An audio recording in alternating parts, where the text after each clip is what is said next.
Okay. And I'm going to edit this. Okay. Okay. So flubs, stuff like that, you know, we don't have to worry. All right. It's not like a WVUE. There, 1 second.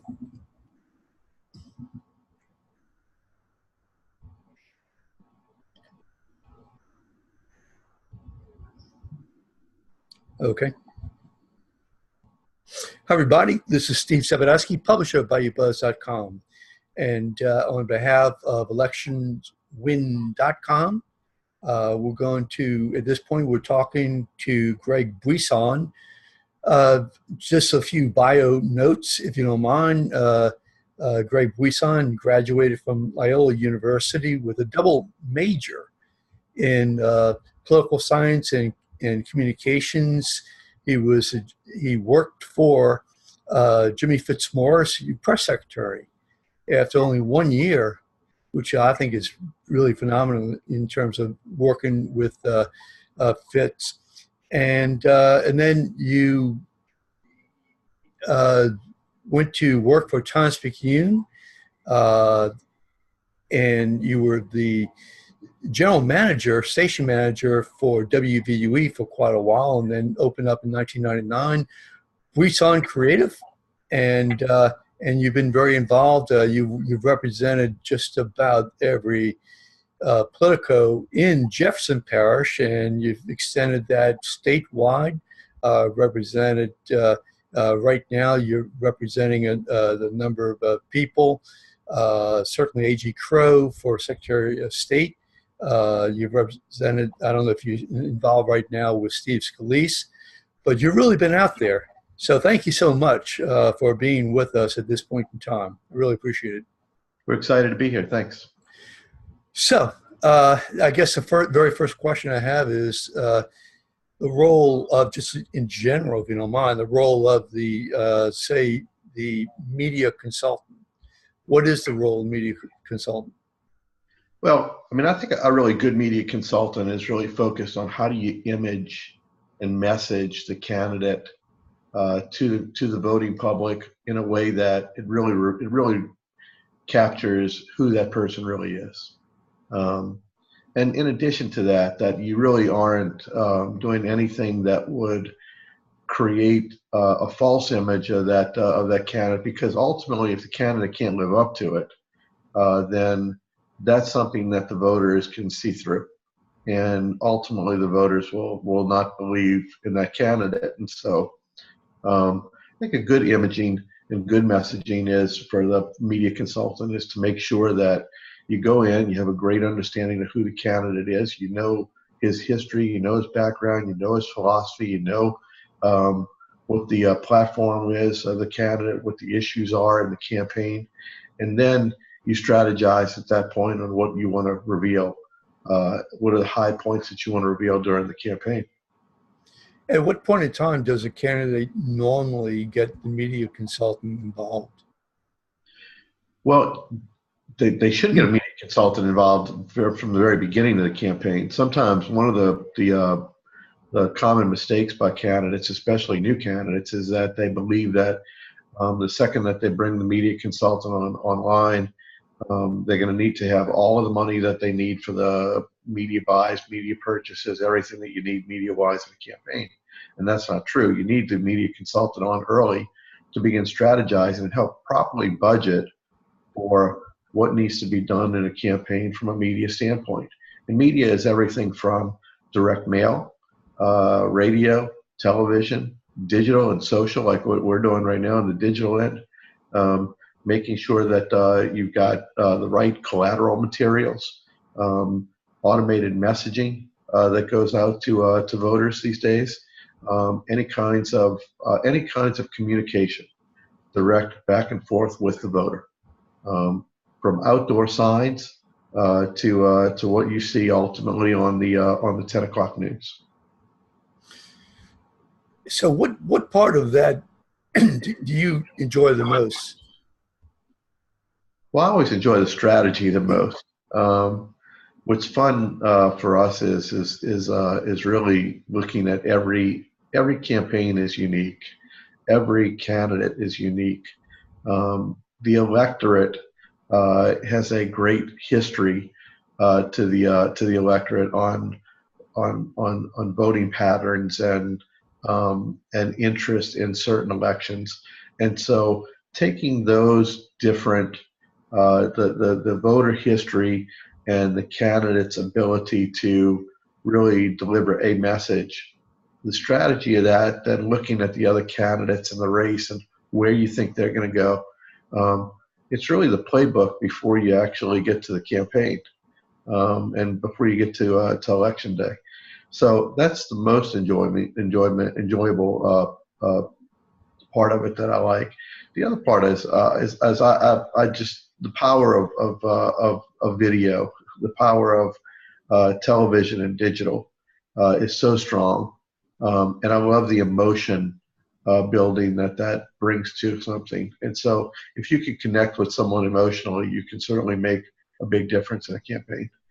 So I enjoy that very, very much also. You mentioned digital, obviously, that's close to my heart. I'm just wondering, what role is digital playing in terms of media strategy, and has it changed over time? It's in every campaign now. It's growing every day. It's fast becoming a part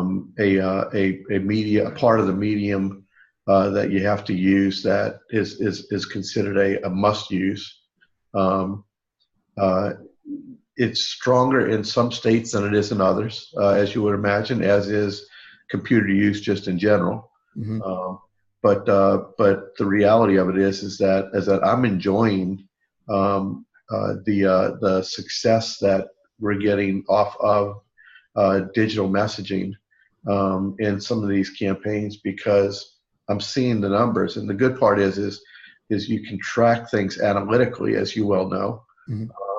To really see who you're reaching and how many times you're reaching them and what's the likelihood that that they're going to vote ultimately. So it's very, very good, and it's becoming a much larger part of what we do every day in our campaigns. I'll tell you that. So, talking about that for a second, in terms of likely to vote, I mean, how do you, just in general, strategize so that you can take a piece of information and hit your target to make sure that that target takes action? And Sure. we're talking about digital, but let's broaden that, if you don't mind, in terms of just media in general. Sure. Well, history is a great indicator of what's going to happen in the future, especially when you come to elections. There are now bits of information that are out there about potential voters on everything from not only the propensity that they vote, how often do they vote, but in some cases, what kinds of politics they like, how often is their buying patterns, how often do they subscribe to newspapers. I mean, it's just it's amazing how much data has been gathered about voters, and so good consultants really rely on that and look at it and look at the science of an election. There is a science to every election, and it begins with who's likely to vote and who that likely voter, what that likely voter really seems to believe. And does your candidate match up, or does your candidate not match up? I mean, and so it's important to be able to use that information. There are successful people here in the New Orleans area. You're familiar with Greg Rigemer. I work with him quite a bit, right, on a lot of campaigns. Nationally, there are companies like L2 and Aristotle and groups like that actually are very, very good at making sure that they have provide you with the right data so that you can put the right science behind an election.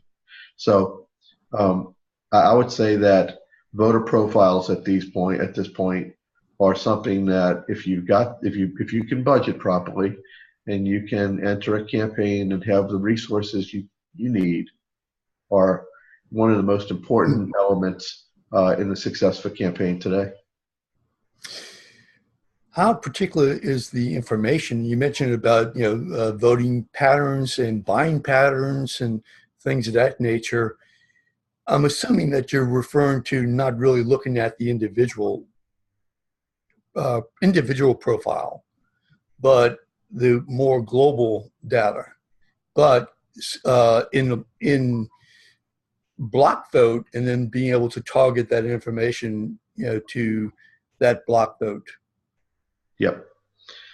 I mean, it's pretty specific, Steve, on what you can get, even down to the individual voter these days. It's pretty amazing. Now, look, a lot of it is from surveys that have been filled out over time, or connecting names to names and information to purchases made and various things like that are done. So it's not an exact science. It's but it's largely inside, the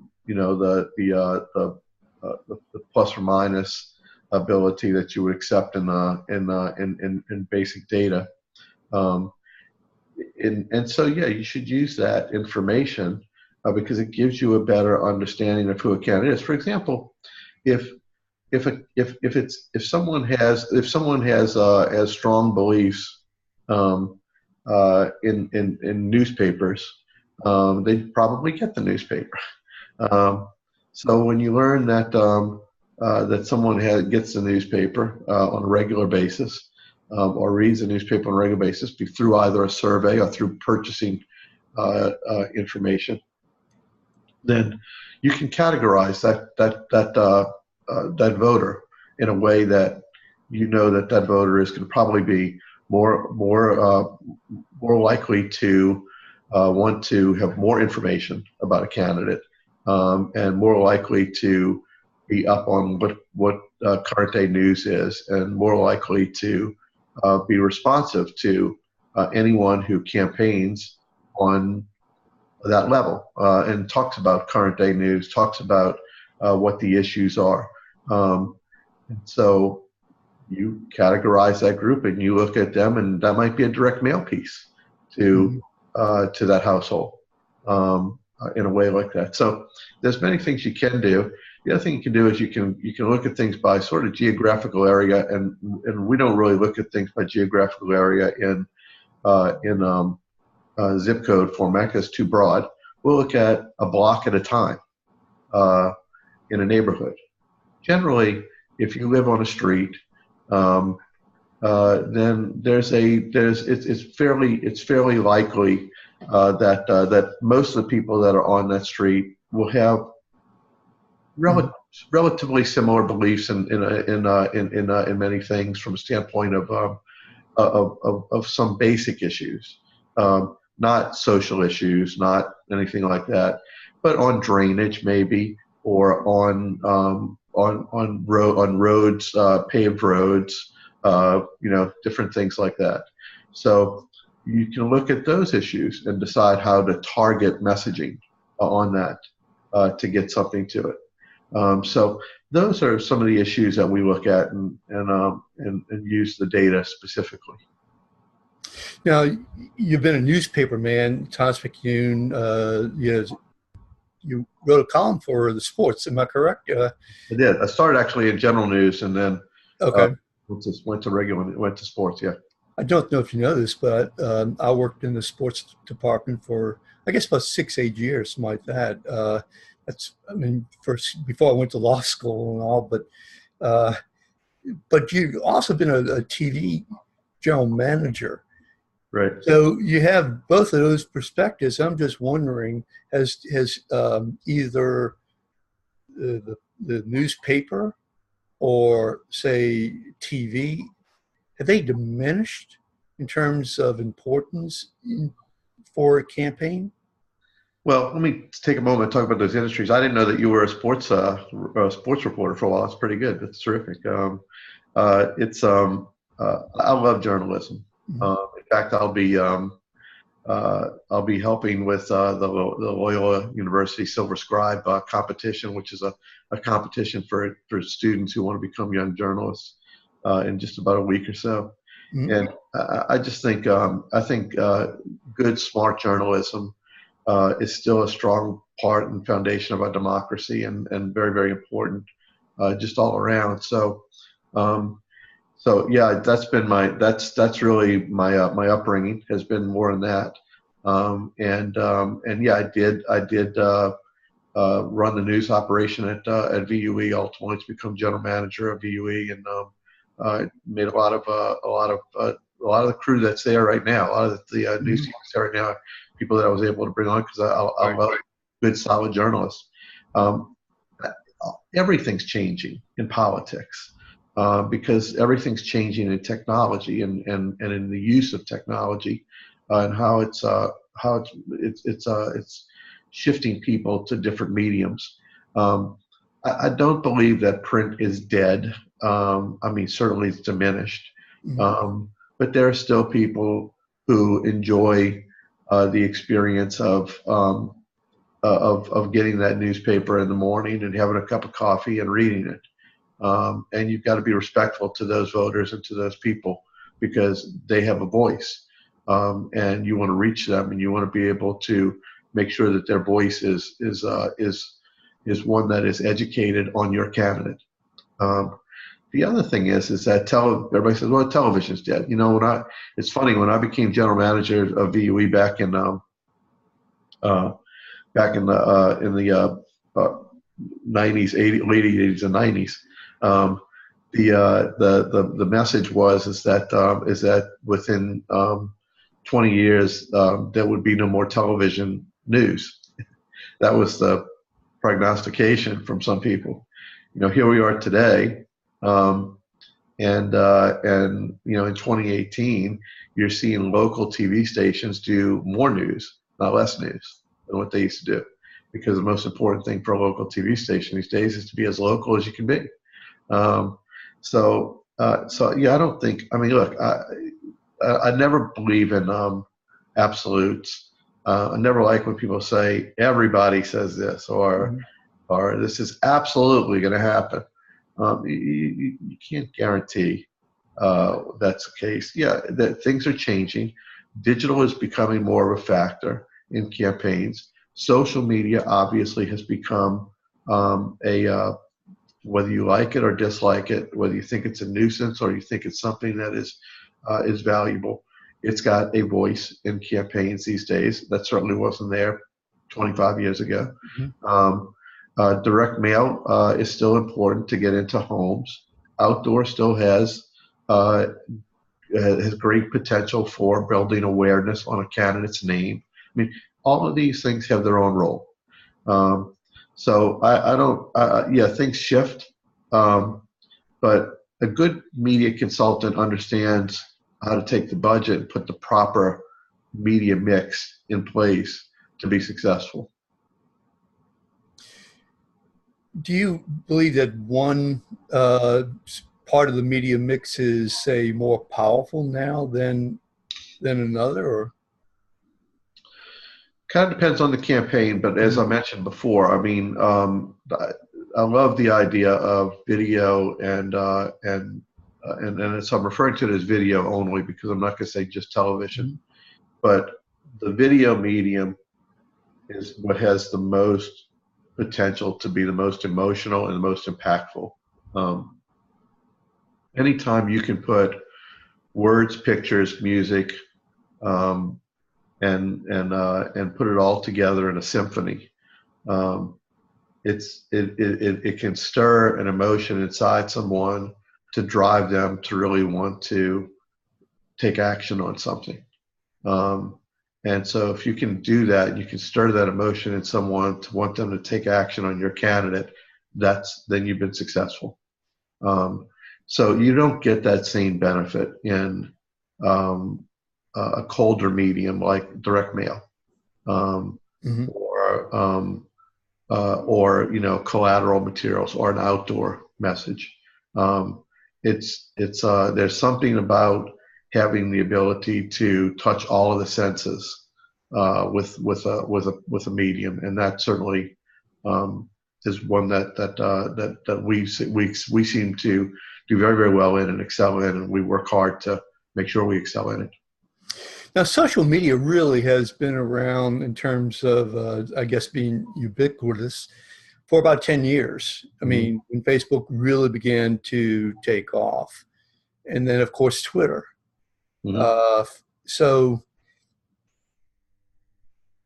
the combination of Facebook and Twitter are, I believe, to be just incredibly powerful.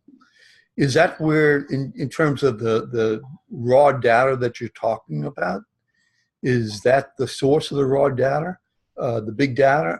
One of That the source, yeah. one of the major sources, absolutely. I mean, everything you're doing on that cell phone these days is giving information to someone who's sharing that information with many others. So yeah, no question that's part of it. Look, we now have in our campaigns, because of the impact of social media, we now dedicate someone only to Mhm. focusing on the social media component of a campaign, following what's going on, making sure the responses are quick, um, you know,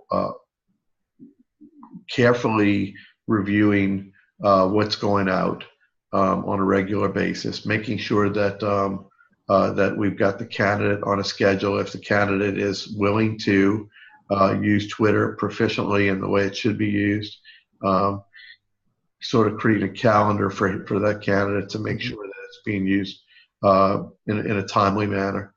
So yeah, it's got impact, and as I mentioned when we started, growing every day.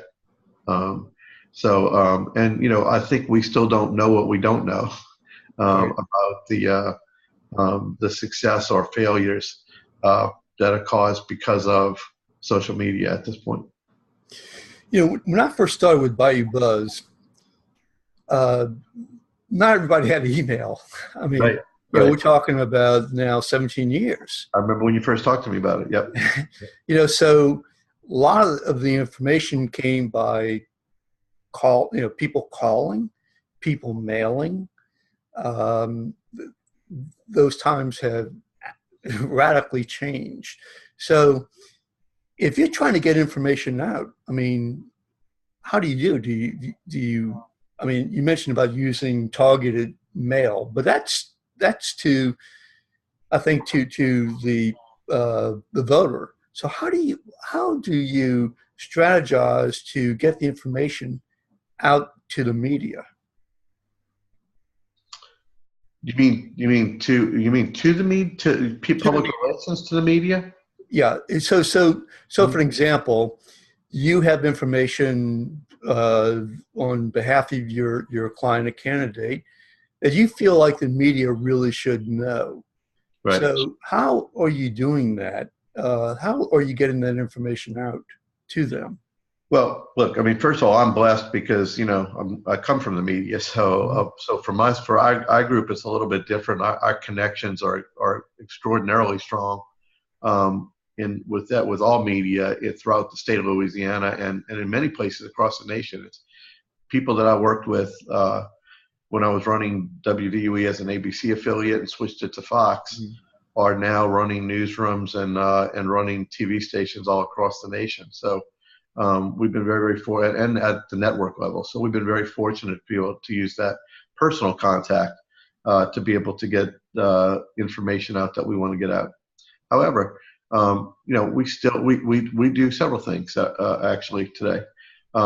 We're using the very simple device that we are working on today, as a matter of fact, to share video with news stations across the country, and share video with other likely um, uh, online publications and that might be able to use it. Um, we're regularly putting out all of our information just via back and forth computer generated data back and forth. I mean, there is no such thing as sending something in by fax machine anymore. So yeah, we're certainly having great discussions. Ironically, last night at 11:30 last night, I was still texting back and forth with a reporter because we're going to have a fairly breaking news story today on the success of Avondale and what's going on. So it's just interesting to me that the news is moving much faster. When I was running broadcast and we were talking about and running our news operation, we said that there would someday be a situation where you'd be using your phone as a camera to report on the air and on the news. I mean, that's passé now. I mean, that's been in play now for years, and we're looking at what's the next thing to come. So it's important to be able to use all the devices you have and to be able to electronically communicate with people, and that's what we've been doing from a media standpoint. You mentioned that the media is moving very fast. I mean, the light speed is just incredible, and so it's really hard, I think, or let me ask you a question. How do you deal with the fact that a story's shelf life may be 2 minutes? I mean, or less, right? Or less. Yeah. I mean, how do you deal with that? Because you may be working on something for your candidate, but then nobody cares.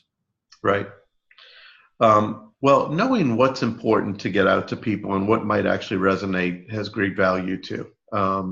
It's funny, we still run into the same things that you ran into, 25, 50 years ago, I'm sure, where someone thinks something's news that's not news.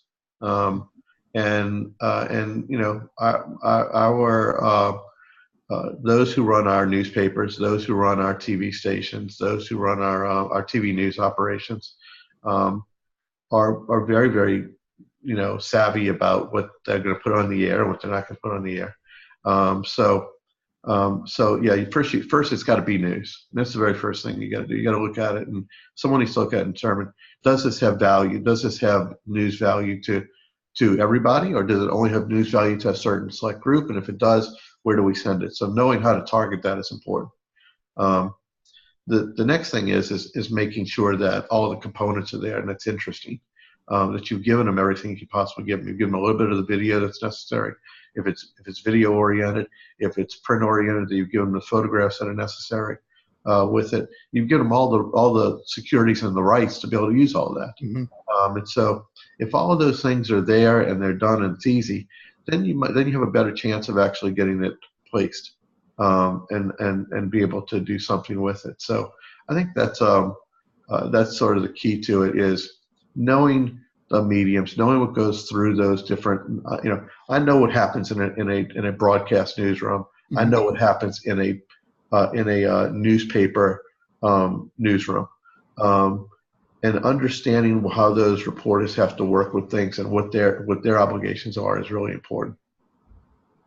So the relationship between the media consultant and the media, how important is that? You mentioned about your relationships with people who are at I guess the top levels of networks as well as stations, and so I mean, how do you, or what would you suggest that a candidate do to develop those strong relationships with those I guess people who have outreach to the audience? One of the people that I worked with when I was with ABC and on the ABC News Advisory Board was with Rune Arledge, who created Wide World of Sports and ultimately ran the ABC News operation. And one of the great things I learned from him is that most important thing you can have is between yourself and a news operation. If you are helping try to deliver any kind of information to them, is trust. You can only be as good as the journalists believe the information you're providing them is sound and is accurate, and is not spun. We hear that word a lot. Yeah.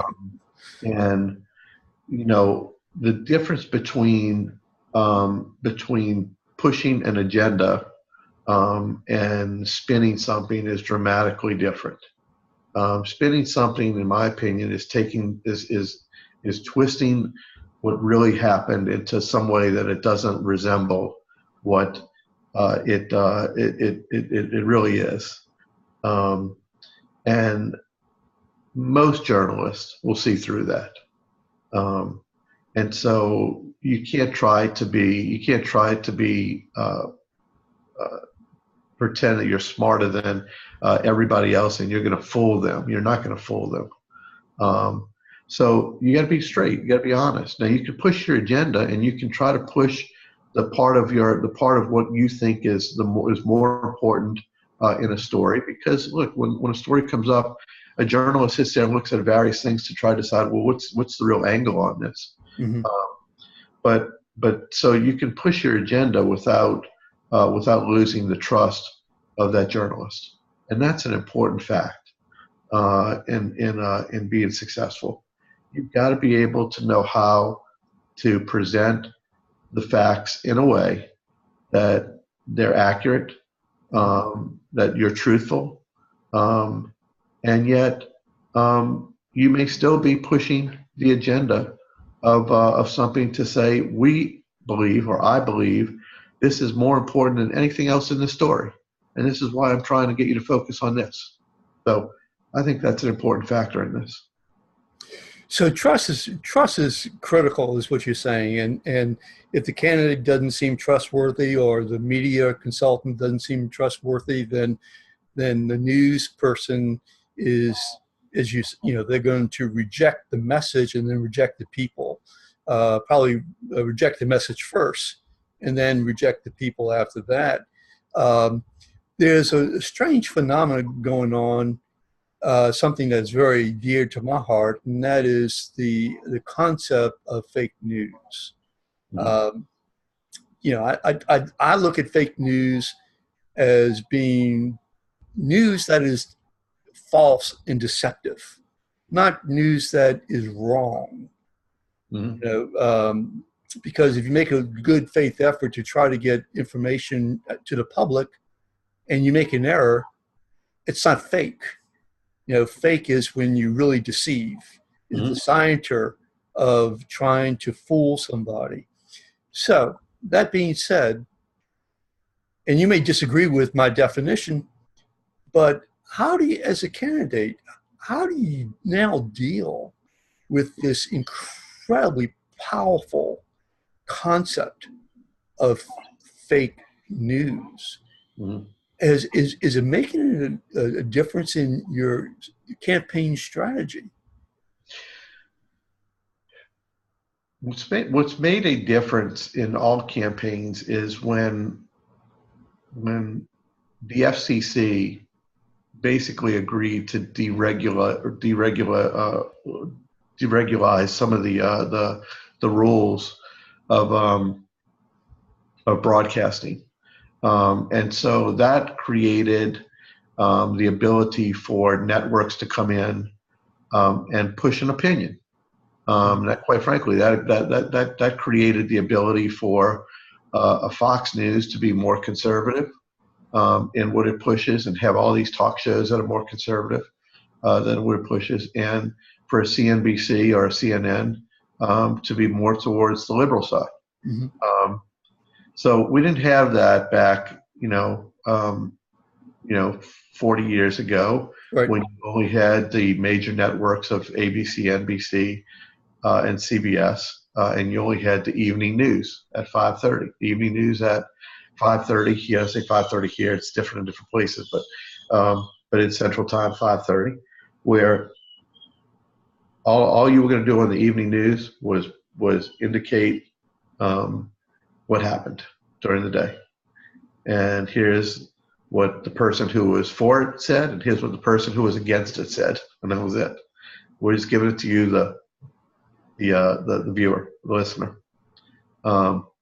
So those mediums came in and started to create news operations that have a philosophy behind them, on who they're gonna go after, what they're gonna do, what they're gonna report. Now they still will do some news that is without a philosophy in mind, where they're just saying, here are the facts. But largely, the vast majority of what they're distributing is information that has that has an agenda to it.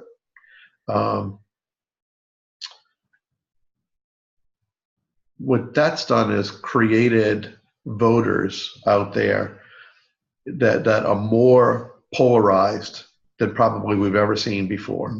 And so a voter who is extremely conservative looks at anything that's on CNN and says, well, that's just fake news, and just doesn't believe it. To me, it still comes back to the trust level. CNN may be saying exactly the truth, exactly the facts, exactly everything. That's 100% information that can be verified. But if that voter doesn't believe them to begin with, they're not going to believe anything they said. So as a candidate, though, as a candidate, and in your case, a media strategist, how does that impact you? Well, what it's allowed you to do is go in and look at, if you're a Republican candidate now, you go in and you buy Fox News, and you run a commercial on Fox News that is extremely it talks to extremely to the values of that voter, or what that voter perceives as his or her values. So in my opinion, some consultants have become far too patronizing in the way that they use those mediums.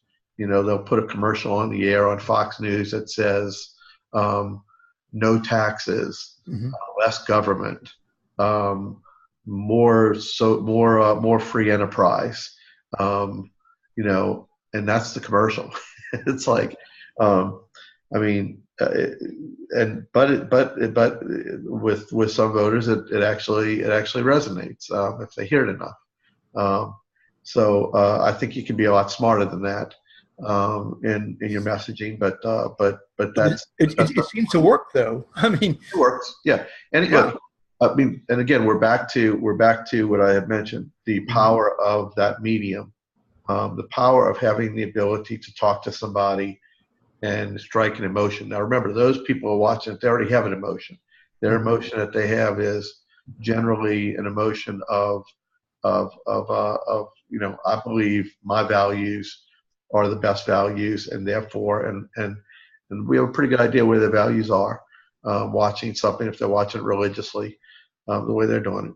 So when someone talks to them and connects with them on that level, then yeah, it's effective. And the more you say it, it's effective. I think you can say the same thing and you can still be smarter about it, and you can maybe reach people a little bit deeper. But at the same time, yeah, it's effective. And so what we're seeing when the FCC basically went through this deregulation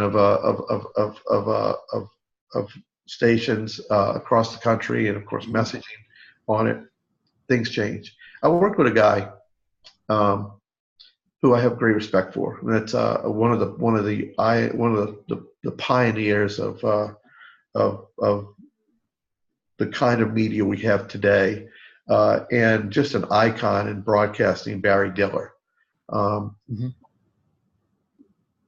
A brilliant, one of the smartest guys I've ever worked with, a true broadcaster who understood exactly what had happened and what was likely to happen, and was always riding the wave at its highest point.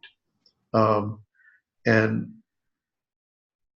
he made it very clear that we use these mediums as tools to be able to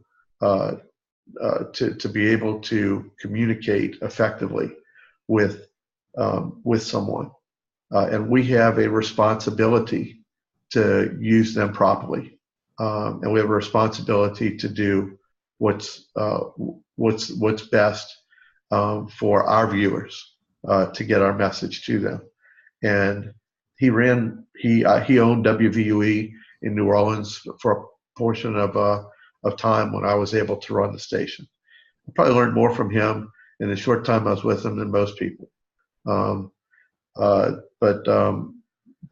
what I learned from him more than anything was respect your viewer, respect what your viewer wants, and then respect your medium and respect your responsibility, and make sure that you connect with them all on those levels. And if you do, you'll find success. You'll create your success. And I think, and I've applied that in political campaigns also. I mean, I respect the voter. I respect what the voter believes. I respect what the voter watches and looks at, and how the voter gets his or her information. And I respect what my candidates' views are, my candidates' opinions and attitudes are, and I find the best way to marry all those together. And to me, that's a good strategy on how to move forward in a campaign. This might be an unfair question, but who is the most important person, other than the candidate, in a political campaign? The candidate's spouse. Oh, really? Okay. That's fair enough. When everything is over with at the end of the day, campaigns are rough, and they're rougher today than ever because of social media. Right. Families have to go through. It's really a shame what families have to endure for someone who wants to be in public service, because someone's sitting at a computer with no emotion about how that family's going to react, and they say and post things that are just as harsh as could ever be imagined. And so there needs to be a place where a candidate can go at the end of the day to clear his head, her head, and know that tomorrow is going to be another day. And I think what happens at the home is probably the greatest place for that to happen. All of the paid staff and everything in the world is nothing like being able to walk through that front door, that side door of your house, and have that significant other say to you, "Hey, we're gonna get through it. Don't worry about it. We'll go to the next step." Or, that was a good statement, but you could have done it like this a little bit better. Or just, here's what I'm hearing, and it's unfiltered and it's straight. So, I think that's important. So media consultants ought to become very friendly with the spouse of the, or any consultant for that matter. We find ourselves sometimes as part counselor also to families. It's when we've overcome our 400th campaign at this point, and when you've done that many, you've seen a lot. I can't say you've seen everything, but you've seen an awful lot. And so we find ourselves a lot of times sitting down with families and saying, "Look, this is what's going to happen. This is how it's going to happen. This is the thick skin you have to have. This is what you should react to. This is what you can't react to." It's rough for them in these days of a campaign. So let's talk about conflict of interest. I mean, you've run 400 campaigns. Yeah. Now, you might have a candidate A who you've helped, and candidate B and now they're running against one another. Yeah. When I first started, because of coming from the news operation, it's one of the considerations I had is how do you do that, and how do you do what's fair? I personally, everybody does this differently. Mm-hmm. I personally make several judgments. The first judgment I make is I dance with whoever I dance with first, regardless of their chance to win. That's a big issue. And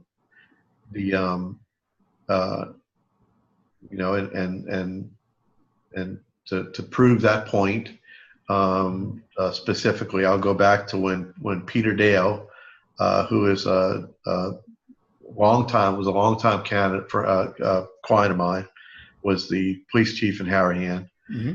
Ran against Noel Norman, and I had an opportunity to work with Noel Norman back then.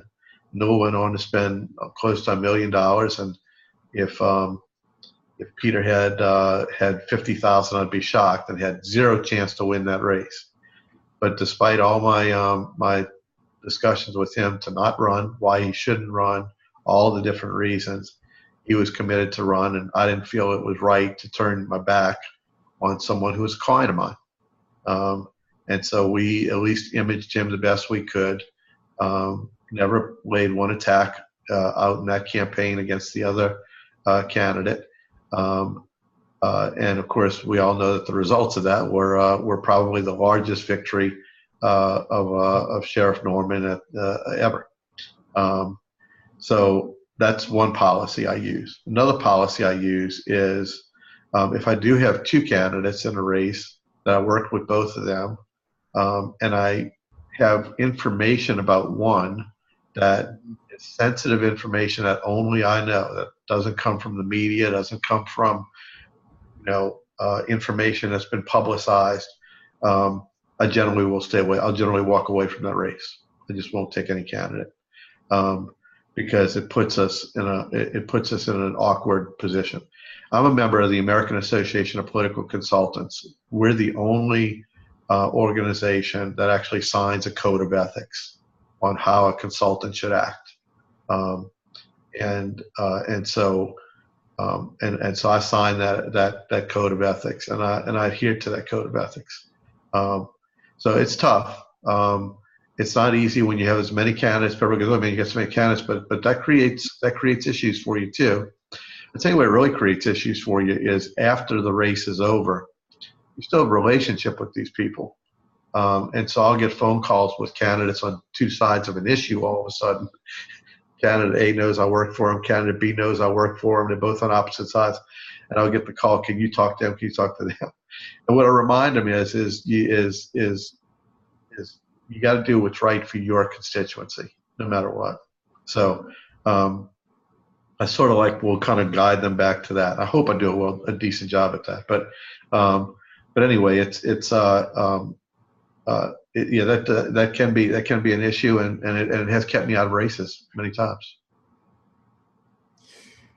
Have you had a situation where, say, you just didn't like the candidate, or you just didn't agree with the candidate, and it became a visceral, really visceral?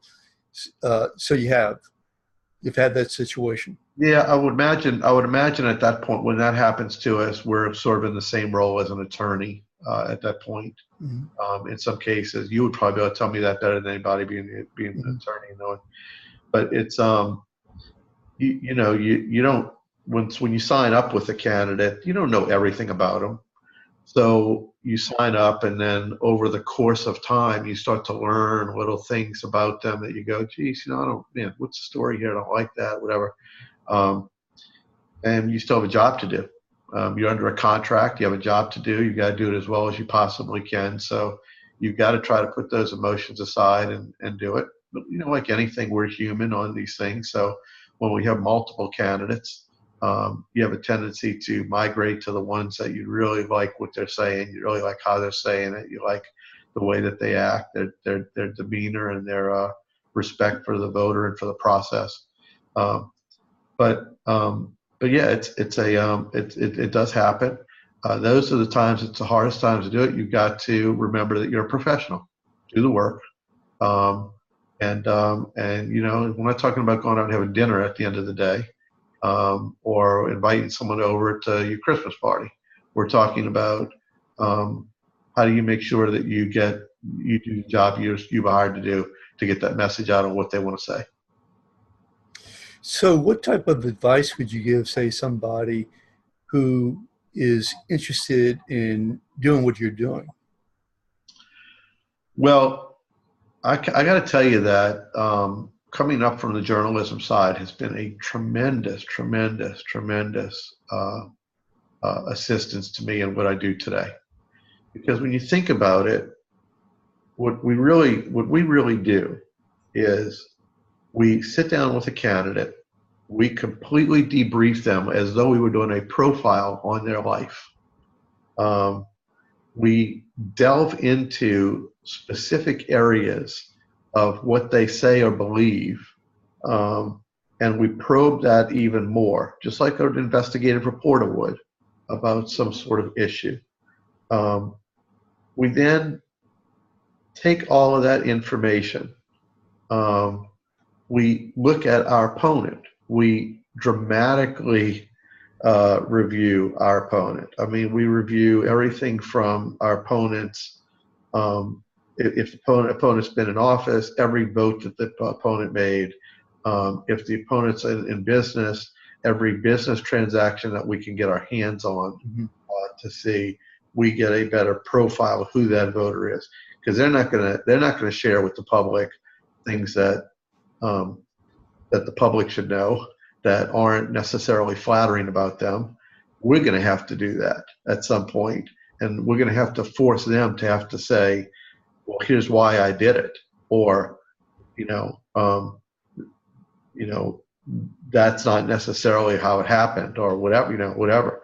I mean, we're going to have to force them to do that if we think it's a relevant character issue or a relevant issue in the campaign in any way. So having that journalism background is good, in my opinion. I think it's a great situation. If you don't have a journalism background, you can't get in that way. The other thing I tell you to do is get involved in a campaign. Become a volunteer or an intern. It's better if you become an intern to a candidate. If you get the luxury of being able to travel with the candidate, boy, that's really great, because you get to see so many different things that happen during the campaign. But get yourself involved, and then if you do, then you're in that field all of a sudden in a way that is meaningful, and other people who see you and like what you do start to recognize that, and it might bring you to another campaign. And so you go from a volunteer to a lesser paid strategist, and we're going to give you signs, or we're going to give you whatever, and you go from that to being higher up. So there's a way to work your way into these things. It's no different than any other business of starting at the bottom. Working. You've heard the success story 1,000 times. I started in the mailroom and became CEO. This is the same story. Get yourself in a campaign some kind of way. I had a question, to be honest with you, and it just flew out of my brain. That happens at our age. I tell you, really. So I'm just wondering, how in the world do you deal with the situation where a candidate says something and it's uncovered by a cell phone? I mean, you see more and more of these, hidden bits of information that all of a sudden, especially because of social media, goes wild. So what do you tell a candidate when giving a speech, when they're talking to somebody? I remember the election with David Vitter and Edwards. They had a tracker, with a big camera. I wrote a column about it. I was really upset about, the way they were doing it.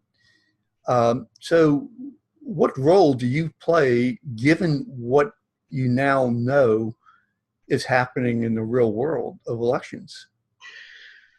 So some people would say I'm rough on my candidates, and really, I think it's because I treat them all like adults. I don't.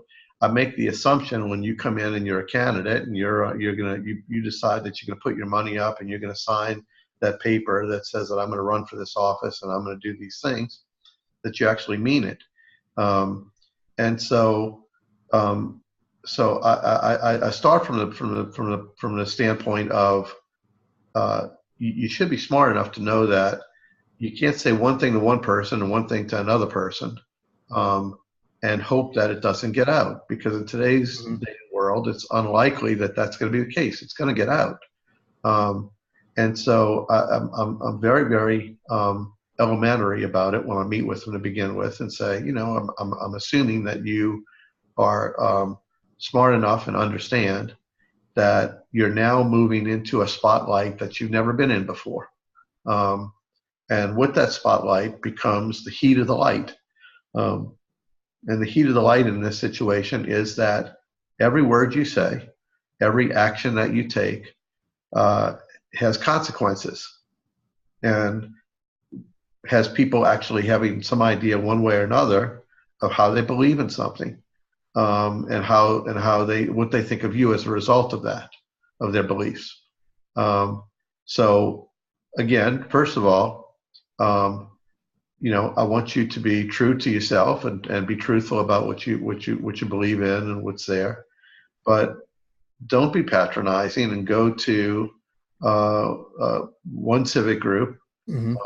that's got a propensity for a certain political doctrine and tell them one thing, and then go to another one that's across town. It has a different propensity for a different political doctrine and tell them something completely different, because the two things are going to eventually marry, and when they do, you're going to be divorced from the voting public. They're going to take you out, um, Mhm. and so I remind them of that on a regular basis. I also remind them that, and this has been a good thing, is there's never been a time more than today where a voter needs a candidate needs to be more prepared on every potential issue that could come up in a campaign than right now. I mean, there's never been a better time. The ability for someone in the audience to Google information as something's going on can challenge a candidate uh, on the spot. Um, and so, if you're going to run for office, be prepared. You got to be prepared. Um, yes, you may not know everything. And if you don't, be willing to say, I'm not aware of that.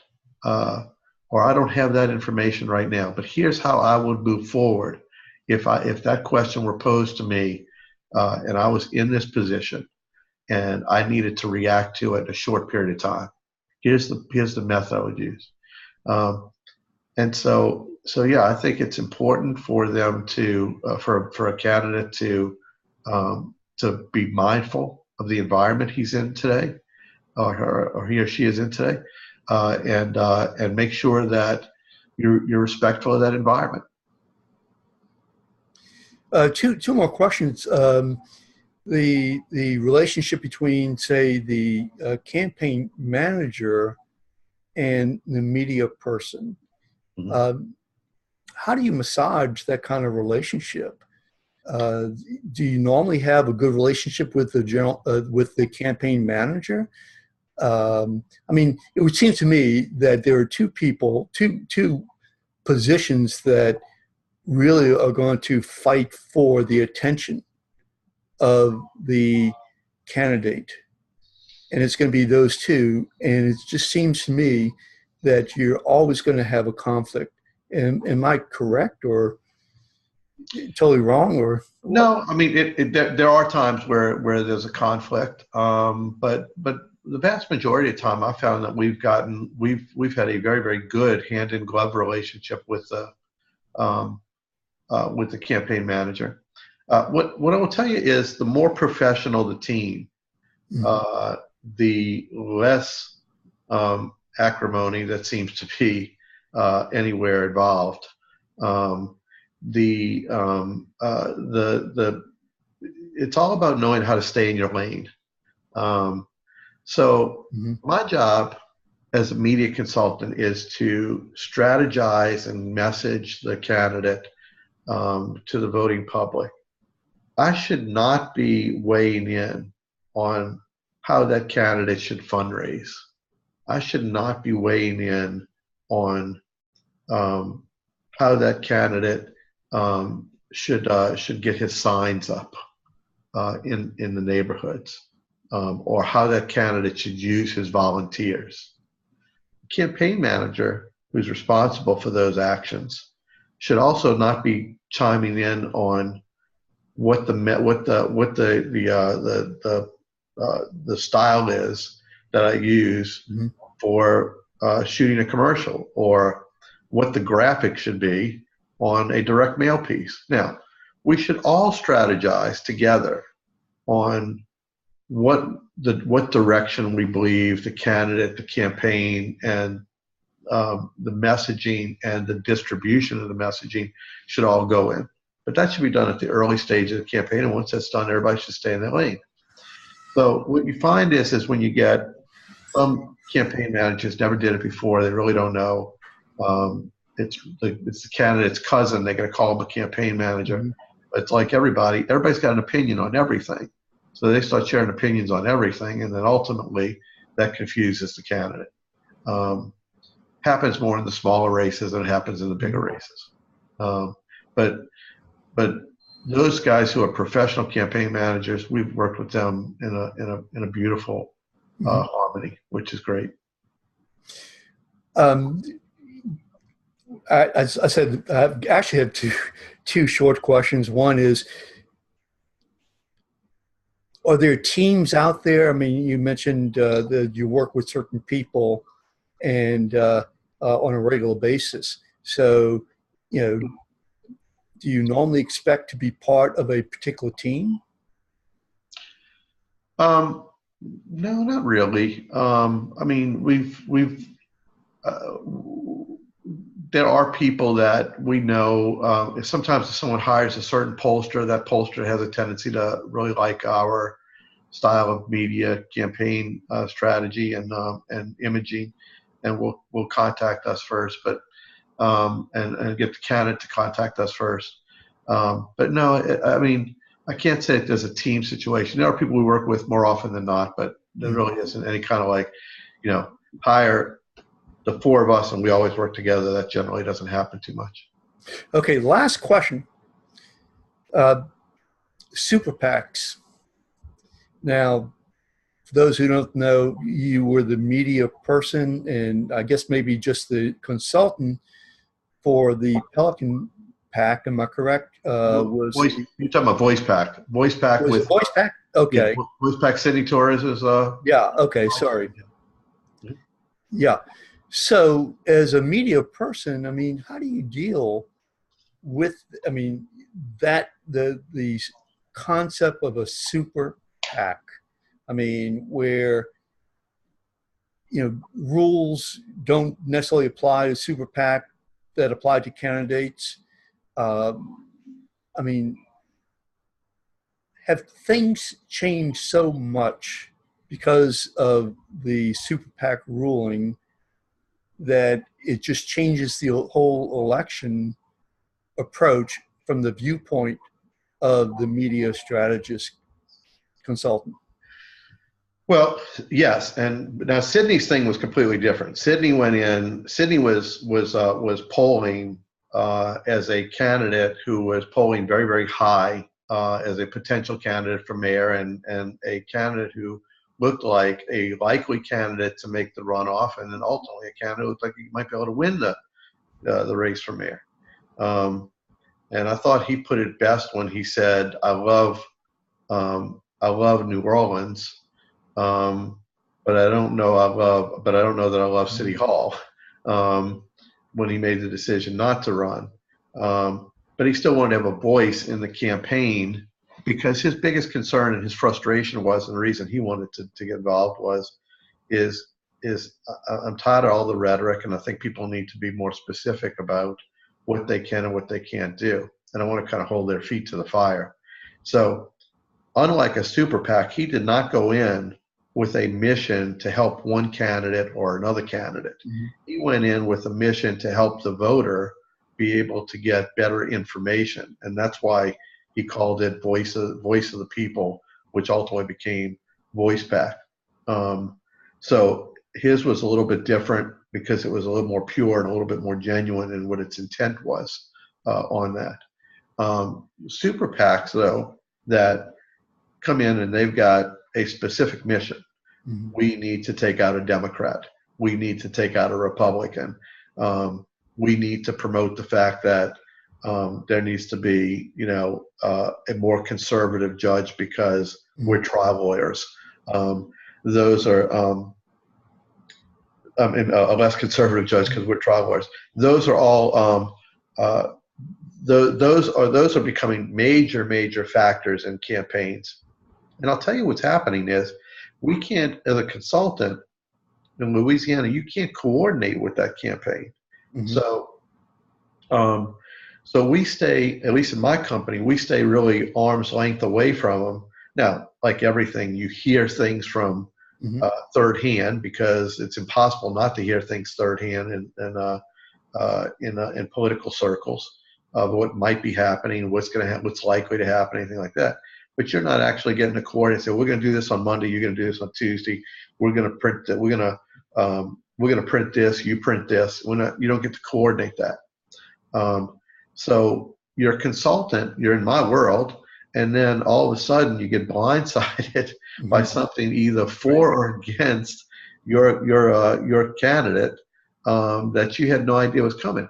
And for sometimes is just as bad as against. Wow. Because it's not necessarily something that you wanted out. Mm-hmm. I go back to when these things were first getting started and Greg Guidry was running for the Supreme Court.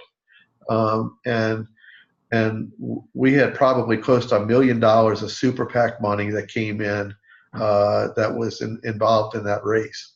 And we were trying to get our message across on one specific issue for Greg that we were pushing in the runoff. And this other group came in trying to help him, and they started pushing something completely different, spending almost twice what we spent. So their message was being heard louder than ours, and we were trying to still get our message out as to what we wanted to get out there. So it's an interesting scenario that's out there. It's one that I think every day we're still learning how to best deal with it and manage it. But I think it's got incredible legs for the future. And I'll tell you the other thing it's doing is it's also fragmenting the money from donors. And so we're seeing more money on the super PAC side, less money on the campaign side sometimes. Right. So you got some consultants now that are only jumping on, all they want to do is work on super PAC stuff. It's interesting. But yeah, that's a factor. It is definitely a factor in our life right now, both good and bad. And we are monitoring the best way to continue to manage that. Louisiana is not as bad as some other states I've worked in where you don't see as much of it here as you see in some other states. But it's going to get there. It'll get there across the country. Absolutely. Yep, it sure will, and it seems like it has. So, listen, thank you so much. I really do appreciate it. I really do. Incredible information. Absolutely.